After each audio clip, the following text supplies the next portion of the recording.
এগিয়ে আসেনি আরবদের কেউ।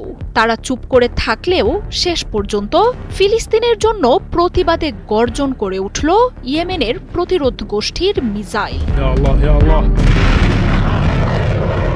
ইসরায়েলে ফের ব্যালিস্টিক মিসাইলের ভয়াবহ হামলা চালিয়েছে প্রতিরোধ দলটি।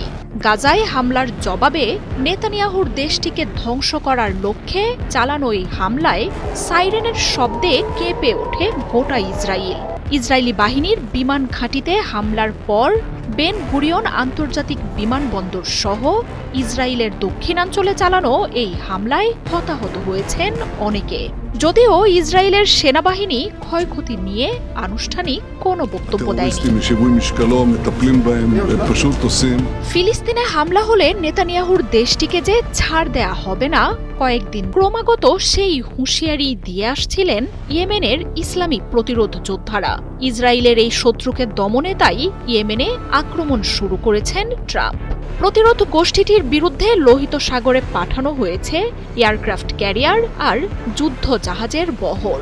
অত্যাধুনিক যুদ্ধ বিমান আর ক্রুজ মিসাইলের হামলা চালানো হচ্ছে প্রতিরোধ যোদ্ধাদের স্থাপনাগুলোতে। তবে এমন হামলা ইয়েমেনের এই দলটিকে থামিয়ে রাখতে পারেনি। গাজায় ইসরায়েলের আগ্রাসনের জবাবে নেতানিয়াহুর দেশটির উপর শক্তিশালী ব্যালিস্টিক মিসাইলের হামলা চালিয়েছে ইয়েমেন। রাতের আকাশ আলোকিত করে ইসরায়েলে আছড়ে পড়ে প্যালেস্টাইন 2 নামের ক্ষেপণাস্ত্র। মঙ্গলবার নেগেভ মরুভূমিতে ইসরায়েলের নেভাতিম বিমান ঘাঁটিতে হামলার পরের দিনই বেন গুরিয়ন আন্তর্জাতিক বিমানবন্দরকে লক্ষ্য করে ফের ব্যালিস্টিক মিসাইল ছোড়ে প্রতিরোধ যোদ্ধারা। সৌদি আরবের উপর দিয়ে ইসরায়েলকে লক্ষ্য করে এসব হামলা চালায় ইয়েমেনের প্রতিরোধ গোষ্ঠীটি। হামলায় সাইরেন বেজে ওঠে ইসরায়েলের বেশ কয়েকটি শহরে। নিরাপদ আশ্রয়ের খোঁজে এ সময় শহর জুড়ে ছোটাছুটি শুরু করেন বাসিন্দারা।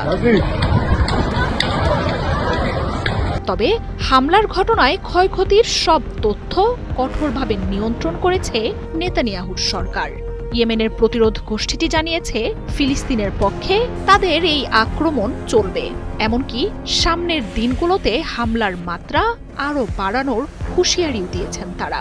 ফিলিস্তিনের গণহত্যায় যে ইয়েমেন চুপ করে বসে থাকবে না তা জানিয়ে সর্বোচ্চ শক্তি নিয়ে নেতানিয়াহুর দেশটিকে মোকাবিলার ঘোষণা দিয়েছে দলটি। পাশাপাশি যুক্তরাষ্ট্রকেও যে উপযুক্ত জবাব দেয়া হবে সেই বার্তাও ট্রাম্পকে দিয়ে রেখেছে প্রতিরোধ গোষ্ঠীটি। 1.5 বছরের যুদ্ধে অবরুদ্ধ গাজায় ইসরায়েলের চালানো প্রতিটি হামলার জবাব দিয়েছে ইয়েমেনের প্রতিরোধ গোষ্ঠী। মাঝে যুদ্ধবিরতি কার্যকরের পর তেল আবিবকে নিশানা থেকে সরিয়ে আনে প্রতিরোধ যোদ্ধারা। তবে মঙ্গলবার ইসরায়েলের যুদ্ধবিরতি চুক্তি ভঙ্গ করে গাজায় হামলা চালানোর জবাবে ফিলিস্তিনিদের পক্ষে আবারও ঝাঁপিয়ে পড়েছে ইয়েমেনের সশস্ত্র এই গোষ্ঠীটি। ইয়েমেনের এই দলটির চালানো হামলার জন্য ইরানকে দায়ী করে চরম পরিণতির হুঁশিয়ারি দিয়েছেন মার্কিন প্রেসিডেন্ট ডোনাল্ড ট্রাম্প। মার্জিয়া উপমা, ৭১।